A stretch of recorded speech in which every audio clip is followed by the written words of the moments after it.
Good afternoon student. आज बात करेंगे class 11th RBSC English medium chapter first history का, जिसका नाम है from the beginning of time. ठीक है, from the beginning of time. Beginning of time का मतलब क्या है कि इस चैप्टर में हम लोग कंसीडर करेंगे कि किस तरीके से शुरुआती तौर में, देखिए आप लोग जानते हैं कि कैसे ह्यूमन बींग्स कैसे हुए, कि प्रकृति कैसे हुई, ह्यूमन बींग्स कैसे फॉर्म्ड हुए, बिफोर द ह्यूमन बींग्स क्या ऐसे हमारे पास प्रूफ थे, क्या ऐसी ऐसी चीज़ें मिली जिससे हम लोगों को आइडिया मिलता हुआ चला गया। ठीक है ना, कैसे लोगों ने अपने आप को ट्रांसफॉर्म करना स्टार्ट कर दिया, कि स्टार्टिंग में लोग कैसे हुआ करते थे, कैसे लाइफ को सर्वाइव करते थे बिफोर द बिगिनिंग, कैसे ह्यूमन बींग क्रिएट हुए, क्रिएचर्स थे कैसे क्रिएट हुए। ठीक है ना, ऐसे बहुत सारे प्रूफ्स मिले, वो हम सारी चीज़ें इस चैप्टर के अंदर क्या करेंगे, डिस्कस करेंगे। ठीक है, तो अगर हम बात करते हैं, लेट्स स्टार्ट। देखिए सबसे पहले बात करते हैं अगर हम इसमें, तो फोसिल्स आप जानते हैं क्या होते हैं। फोसिल फ्यूल्स तो आप लोगों ने नाम सुना होगा, क्या होते हैं fossil fuels. Fossil fuels are formed by the decomposition of the organisms. Organisms के डीकम्पोजिशन से क्या फॉर्म्ड होते हैं, हमारे फोसिल फ्यूल्स फॉर्म्ड होते हैं। ठीक है, तो ये यहाँ से स्टार्ट करते हैं चैप्टर को। देखिए फोसिल्स आर द रिमेन्स और impressions of a very old plant. जो हमारे फोसिल्स हैं बेसिकली ये क्या इंप्रेशन या क्या रिमेन रहते हैं, ये हमारे ओल्ड प्लांट के इंप्रेशन को प्रेजेंट करते हैं। एनिमल और human which have turn into stone.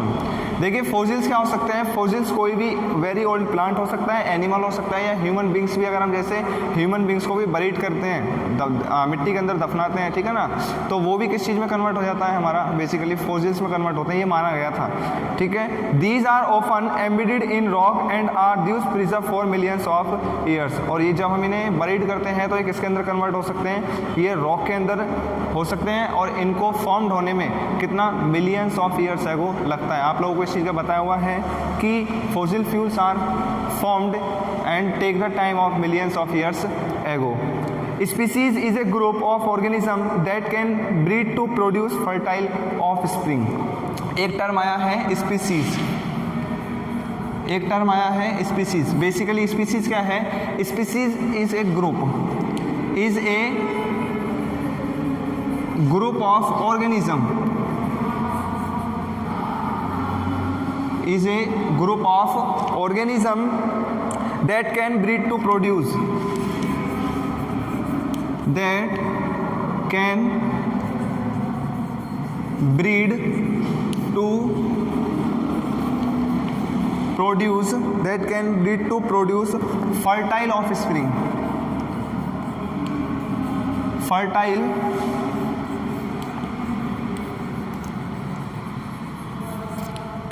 Fertile of spring. ठीक है ना, ये टर्म है स्पीसीज, इसका मतलब है species is a group of organism that can breed to produce fertile offspring. Species वो एक ऑर्गेनिजम्स का ऐसा ग्रुप होता है जिन्हें ब्रीड किया जाता है, जिन्हें पाला जाता है किस चीज़ के लिए, कि एक फर्टाइल ऑर्गेनिज्म को या फर्टाइल ऑफ स्प्रिंग्स को प्रोड्यूस करने के लिए। उसको हम लोग क्या बोलते हैं, उसको हम बोलते हैं स्पीसीज बोलते हैं। ठीक है, नेक्स्ट है अगर हम बात करते हैं इस चैप्टर में, this chapter trace the beginning of human existence. इस चैप्टर के अंदर हम बात करेंगे कि किस तरीके से ह्यूमन बींग्स जो थे वो एग्जिस्ट होने लगे। ठीक है, पहले कैसे एग्जिस्टेंस कैसे शुरू हुआ, कैसे ह्यूमन बींग्स एग्जिस्ट होना स्टार्ट हुए थे।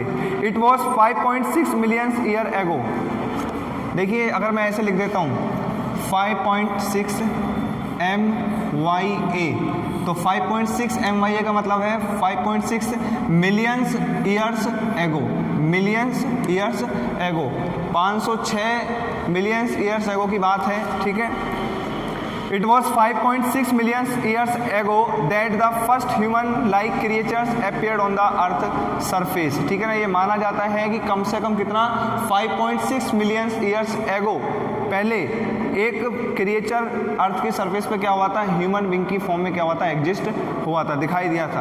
आफ्टर दिस, इसके बाद several forms of humans emerge and then became extinct. इसके बाद बहुत सारी ह्यूमन बींग्स की अलग अलग फॉर्म्स क्या होने लगी, इमर्ज होने लगी, और फिर जैसे जैसे इमर्ज हुई वैसे वैसे क्या हो गई, एक्सटिंक्ट भी हो गई। एक्सटिंक्ट मतलब लुप्त भी हो गई थी। ठीक है, दिखनी बंद हो गई थी। नेक्स्ट है Human beings resembling us referred to as modern humans originated about 1060 1,60,000 years ago. ये माना जाता है कि बहुत सारे ह्यूमन बींग्स धीरे धीरे क्या होने लगे, रिजेंबलिंग होने लगे, और पीरियड कम से कम क्या था हमारा 1,60,000 ईयर्स एगो की ये बात है। धीरे धीरे ऐसे रिजेंबलिंग होना स्टार्ट हुए। During this long period of human history, इस इतने लंबे समय के हिस्ट्री के इस इतने लंबे समय इतिहास के बाद people obtain food by either scavenging और hunting animals and gathering plant produce. इसके बाद धीरे धीरे जो पीपल्स थे वो फूड, अपनी लाइफ को सर्वाइव करने के लिए फूड ऑब्टेन करने लगे। अब फूड किस तरीके से ऑब्टेन करते थे, या तो हंटिंग करते थे, या फिर स्कैविंजिंग करते थे, या फिर जो प्लांट्स के जो प्रोडक्ट्स हुआ करते थे उन्हें प्रोड्यूस करके उनसे वो अपने जीवन को यापन किया करते थे। They also learn how to make stone tools and to communicate with each other, और एक दूसरे से कम्युनिकेशन के लिए धीरे धीरे उन्होंने ट्रांसफॉर्मेशन करना स्टार्ट कर दिया। ट्रांसफॉर्मेशन क्या कि रॉक से या स्टोन से धीरे धीरे टूल्स का बनाना स्टार्ट कर दिया। अलग अलग तरीके के टूल्स, चाकू वगैरह ये सब चीज़ें बनानी स्टार्ट उन्होंने कर दी to communicate each other. Next है although other ways of obtaining food were adopted later. बाद में जैसे जैसे समय गुजरता चला गया वैसे वैसे अलग अलग तरीके के वेज को ह्यूमन बींग्स फूड ऑब्टेन करने के लिए अडॉप्ट करते हुए चले गए। अलग अलग तरीके को अडॉप्ट करते चले गए जिससे वो क्या कर सकें, फूड को ऑब्टेन कर सकें। हंटिंग गैदरिंग कंटिन्यू रही। उसके बाद even today there are hunter gatherers societies in सब parts of the world. World के अंदर आज भी बहुत सारी ऐसी हंटर गैदर सोसाइटीज़ हैं जहाँ पे आज भी जीवन को यापन करने के लिए क्या करी जाती है, हंटिंग की जाती है। ठीक है ना। आदिवासी मानव आप लोगों ने देखा होगा, जंगलों में वो रहते हैं तो बेसिकली क्या करते हैं, वो लोग एनिमल्स की हंटिंग करते हैं ताकि अपनी लाइफ को क्या कर सकें, वो सर्वाइव कर सकें। नेक्स्ट है this make us wonder whether the lifestyle of present day hunter gatherers can tell us anything about the past. अगर हम आज बात करते हैं, आज हम इसी लाइफ स्टाइल के अंदर ये देखना चाह रहे हैं कि आज की लाइफ स्टाइल के अनुसार ही हम पीछे की जो पास्ट की इतिहास रहा है, पास्ट की जो हिस्ट्री रही है, किस तरीके से लोग गैदरिंग ऑफ फूड करते थे, किस तरीके से हंटिंग करते थे, वो आज हम लोग प्रेजेंट में जानने की कोशिश कर रहे हैं। ठीक है। नेक्स्ट है, देखिए नेक्स्ट है रिकवरिंग फॉसिल्स। ठीक है, ये आप लोग बुक आपके पास होगी, बुक से ही अपन चैप्टर बिल्कुल लेके चल रहे हैं इसको, बुक में देख लेते रहना, बुक से एक एक लाइन में पढ़ा रहा हूँ आप लोगों को, कोई डाउट होता है तो मेरे को बताना। Recovering fossils a painstaking process, the precise location of find is more important for dating. ठीक है। नेक्स्ट देखिए मेन नेक्स्ट है 24 नवंबर 1859 व्हेन एक वो थे साइंटिस्ट थे, when Charles Darwin on the origin of species was published. 24 नवंबर 1859 याद रखना है बेटा आप लोगों को, 24 नवंबर 1859 में। ठीक है ना। 1859 व्हेन चार्ल्स डार्विन, नाम है CH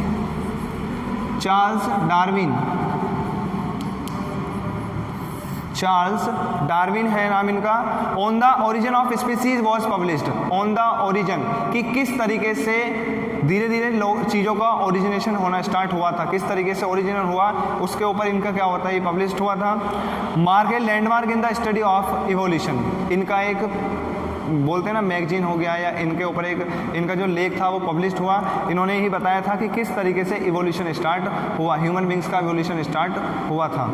all 1250 copies of the first print were sold out the same day.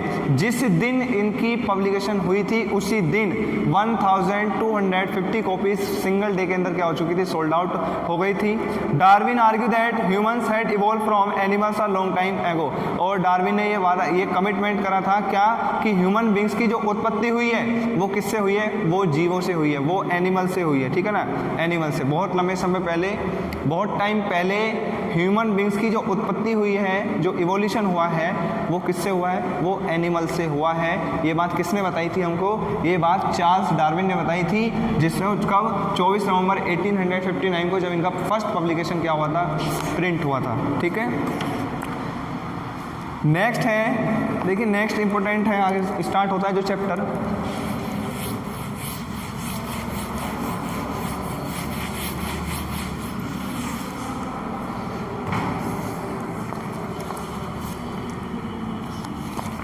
Next है द स्टोरी ऑफ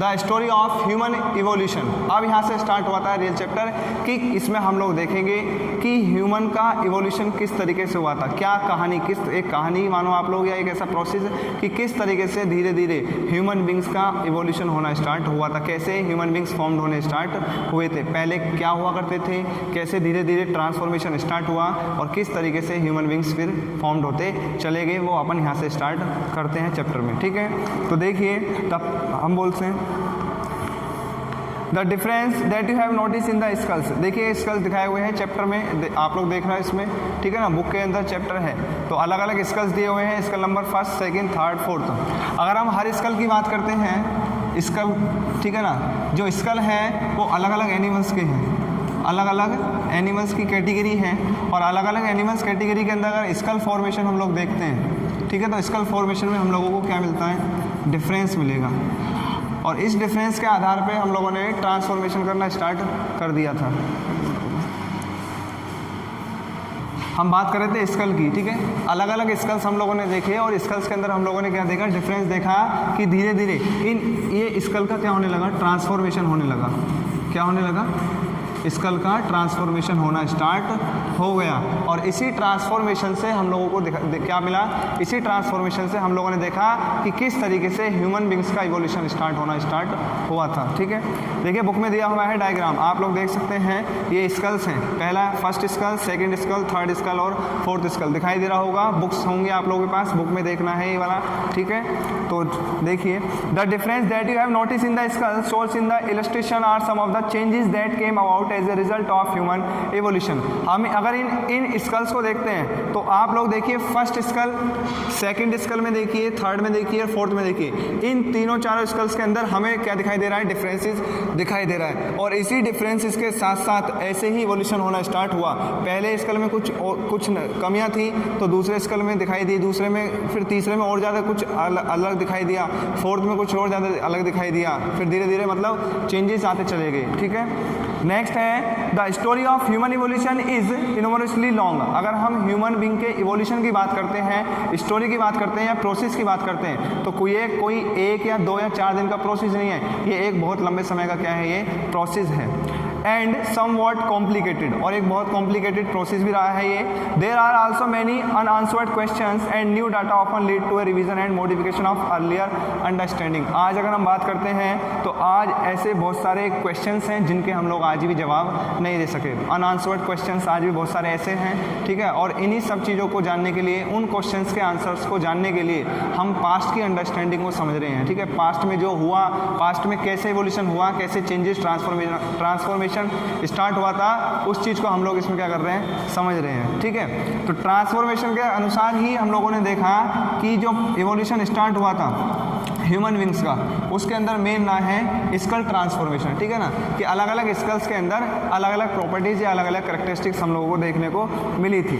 नेक्स्ट है it is possible to trace these developments back to between 36 and 24 million years ago. अगर हम इन possible trace की बात करते हैं, ये जो स्कल्स हम लोगों को मिले हैं, अगर इस ट्रेस की बात करते हैं, इसको ट्रेस करते हैं डेवलपमेंट में, तो ये कम से कम 36 से लेकर 24 मिलियन ईयर्स एगो पीछे की बात हम लोग कर रहे हैं। We sometimes find it difficult to conceptualize such long spans of time। इतने लंबे समय के पीरियड को कंसेप्चुअलाइज करना, इमेजिन करना क्या है, एक बहुत ही डिफिकल्ट टास्क है। ठीक है ना, बहुत लंबे समय को अगर हम पीछे के पास्ट को देखते हैं, लेकिन if you considered a page of your book to represent 1000 years in itself a vast span of time. Suppose करो आज आप 10th 11th में आगे होकर आज से 11वीं, आज से आप फर्स्ट क्लास की किताब को देखते हो तो एक बहुत लंबा समय क्या हो चुका है, गुजर चुका है। तो आप भी कहोगे कि हाँ, किसी टाइम में फर्स्ट में था और आज मैं 11th में आ गया तो एक लंबे समय गुजर गया। तो आप उस पीरियड को कंसेप्चुलाइज करते हैं तो एक बहुत लंबा समय आप लोगों को वो क्या देगा, दिखाई देगा। फर्स्ट क्लास से 11th क्लास की जर्नी के बीच का जो पीरियड है वो भी एक कंसेप्चुलाइज पीरियड आप लोगों को इमेजिनेशन